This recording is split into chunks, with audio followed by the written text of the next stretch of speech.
Alright, so welcome back to another video. I wanted to go ahead and talk about this because I saw this on stream and I was really surprised, and I felt like, it'll make a good video to discuss how I feel about Sackboy: A Big Adventure, considering that Dreams exist and Little Big Planet and Dreams are essentially within the same family in a way. That's what it seems like, in my eyes at least.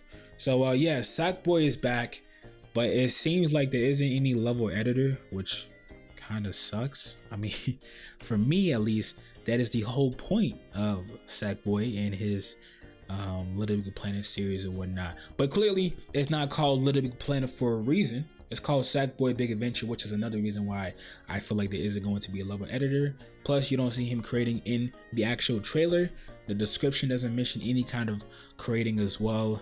It just seems like this is going to be a campaign kind of thing with friends, which is fine. If you're into that, that's cool. For me, I don't really care too much about it. I care more about playing people's creations and playing with friends, which is why I cannot wait for online multiplayer with Dreams, because being able to play with your friends is always the biggest plus, and yeah, we're all waiting for that. But for the most part, I'm still excited that Sackboy is back, right? That's really where all my hype is at. It's just the fact that Sackboy is back and we love him, and Sony still cares about him because he's a lovable character, man. He really is.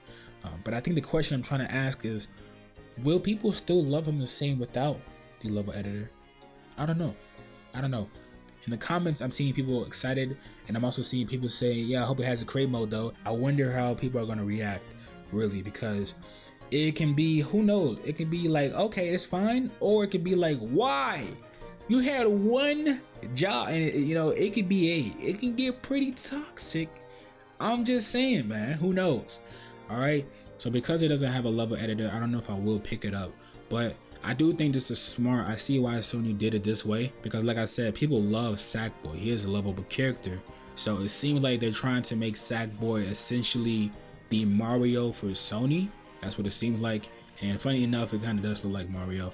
But it seems like that's what they're trying to do, and leave the create, play, and share side to Dreams, because Dreams tools are infinitely better than the tools you will find in LBP, and that's just how it's kind of built. Also, another reason why I feel like they don't have a level editor is because Dreams is very new, it's fresh, and it needs time to grow.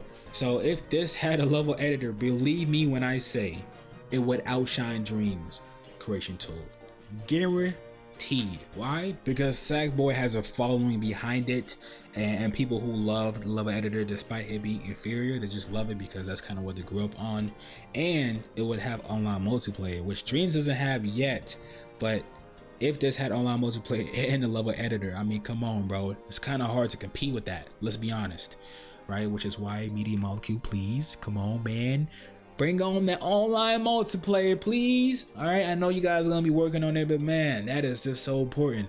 But yeah, anyways, yeah, having online multiplayer, a following that's been there for literally 10 years, and a level editor, come on, man. All right, it's a no-brainer. So I'm pretty sure Sony saw all of that and was like, yeah, that doesn't make sense to go ahead and try to compete with Dreams, when Dreams is a new thing and Media Molecule are absolutely killing it, but they haven't even scratched the surface yet, and it's brand new. So yeah, a couple of valid reasons as to why they wouldn't want to add a level editor to Sackboy. Will they have a Little Big Planet 4? Honestly, I don't know. I feel like it really depends on how well this does, because this seems to be like a test to see if people will enjoy it, and if they do, right, I can see them being like, okay, let's make a sequel to this and let this be how Sackboy moves forward, right? Because he is a mascot that people love. So trying to make him like the Mario for Sony is, in my opinion, a smart move to kind of keep that mascot alive, so people who love Sackboy can go ahead and play his games, and people who love the create, play, and share can go ahead and play Dreams. And that way, everyone wins. And yeah, so that's how I feel about that. Let me know what you guys think, and I will catch you guys in the next one. Peace.